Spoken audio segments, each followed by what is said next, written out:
Auto cab taxi drivers సమస్యల పరిష్కారం కోసం ఈ నెల 7న జరిగే రాష్ట్ర వ్యాప్త బంద్ను జయప్రదం చేయండి. గోదావరిఖని మెయిన్ చౌరస్తాలో ఈ రోజు టాక్సీ డ్రైవర్స్ తో పోస్టర్స్ విడుదల చేయడం జరిగింది. ఈ సందర్భంగా ఏఐటీయూసీ జిల్లా నాయకులు గౌతమ్ గోవర్ధన్, సిఐటియు జిల్లా అధ్యక్షులు వేల్పుల కుమారస్వామి, టీయూసీఐ రాష్ట్ర కమిటీ సభ్యులు తోకడ రమేష్లు మాట్లాడుతూ గత బీఆర్ఎస్ ప్రభుత్వం 10 సంవత్సరాల కాలంలో డ్రైవర్లు ఎదుర్కొంటున్న సమస్యలు పరిష్కరించేందుకు ఏ మాత్రం ప్రయత్నం చేయలేదని అన్నారు. కాంగ్రెస్ పార్టీ అధికారంలోకి రాకముందు ఆటో క్యాబ్ డ్రైవర్లకు, రవాణా రంగ కార్మికులకు సంక్షేమ బోర్డును ఏర్పాటు చేస్తామని, ఆటో క్యాబ్ డ్రైవర్లకు సంవత్సరానికి 12,000 రూపాయలు ఇస్తామని, తదితర సమస్యలను పరిష్కరిస్తామని హామీ ఇచ్చారని అన్నారు.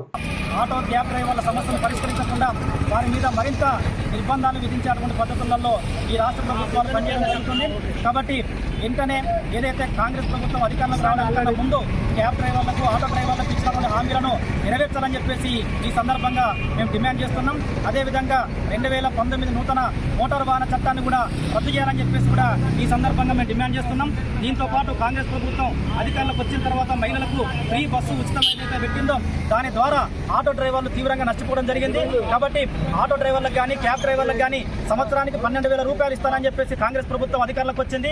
సంవత్సర కాలం గడుస్తున్నప్పుడు కూడా ఆ హామీని నెరవేర్చలేదు. కాబట్టి ఈ సందర్భంగా మేము డిమాండ్ చేస్తున్నాం.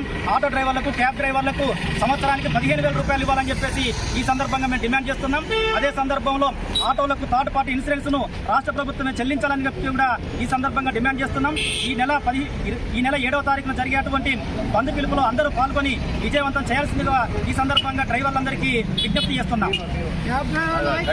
7వ తారీఖున ఆటో, క్యాబ్, ఇతర డ్రైవర్ల యొక్క సమస్యలు పరిష్కరించాలని డిసెంబర్ 7వ తారీఖున ట్రేడ్ యూనియన్ల పక్షాన బంద్ పిలుపులు ఇవ్వడం అనేది జరిగింది.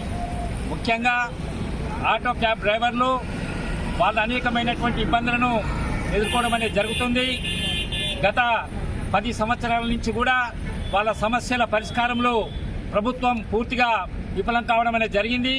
ముఖ్యంగా గత సంవత్సరం అధికారంలోకి వచ్చినటువంటి కాంగ్రెస్ ప్రభుత్వం ఏదైతే మహాలక్ష్మి పథకం ద్వారా ఈ రాష్ట్రంలో ఉన్నటువంటి మహిళలకు ఉచిత ప్రయాణ సౌకర్యం కల్పించడం సంతోషదాయకమైన విషయమే.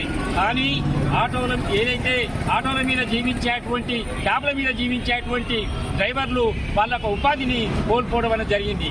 రాష్ట్ర ప్రభుత్వం ఆ రోజు చెప్పింది, డ్రైవర్ ఏదైతే ఆర్థికంగా నష్టపోతున్నటువంటి డ్రైవర్లకు ఉపాధి అవకాశాలు మేము తప్పకుండా కల్పిస్తామని చెప్పడం జరిగింది. నెలకు 12,000 రూపాయలు కల్పిస్తామని చెప్పినా కూడా ఇప్పటి వరకు ఆ స్కీమ్ను అమలు పరచకపోవడం విచారించదగ్గ విషయం. అదేవిధంగా డ్రైవర్లకు సంబంధించినటువంటి అనేకమైనటువంటి సమస్యలు ఈరోజు పెండింగ్లోనే ఉన్నాయి. వారి యొక్క సమస్యలు వెంటనే పరిష్కరించాలని, అదేవిధంగా రాష్ట్ర వ్యాప్తంగా డిసెంబర్ 7వ తారీఖున జరిగేటువంటి క్యాబ్, ఆటో, ఇతర డ్రైవర్ల సమస్యల పరిష్కారం కోసం జరిగేటువంటి సమ్మెలో ప్రతి ఒక్క డ్రైవర్ పాల్గొని విజయవంతం చేయవలసిందిగా ఏఐటీసీ పక్షాన విజ్ఞప్తి చేస్తున్నాం.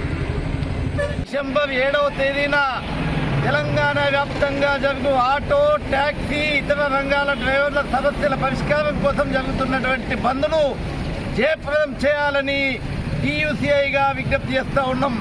అదేవిధంగా మహాలక్ష్మి పథకం ద్వారా ఉపాధి కోల్పోయినటువంటి ఆటో డ్రైవర్లను ఆదుకోవాలని మేము రాష్ట్ర ప్రభుత్వాన్ని డిమాండ్ చేస్తూ ఉన్నాం. 2019 నూతన వెహికల్ చట్టాన్ని రద్దు చేయాలని, బేషరతుగా వెనక్కి తీసుకోవాలని ఈ సందర్భంగా డిమాండ్ చేస్తూ ఉన్నాం. అదేవిధంగా రవాణా రంగంలో పనిచేస్తున్నటువంటి డ్రైవర్ల సంక్షేమం కోసం సంక్షేమ బోర్డును ఏర్పాటు చేసి వారిని అన్ని రకాలుగా ఆదుకోవాలనేసి మేము టీసీఐగా, జేఏసీగా డిమాండ్ చేస్తూ ఉన్నాం. ఈ 10 సమస్యల పరిష్కారం కోసం డిసెంబర్ 7వ తేదీన హైదరాబాద్లో జరిగేటువంటి మహా ర్యాలీ కార్యక్రమంలో అందరూ పాల్గొనాలని, బంద్లో పాల్గొనాలని అన్ని రకాల డ్రైవర్లందరికీ కూడా ఈ సందర్భంగా పిలుపునిస్తూ ఉన్నాం.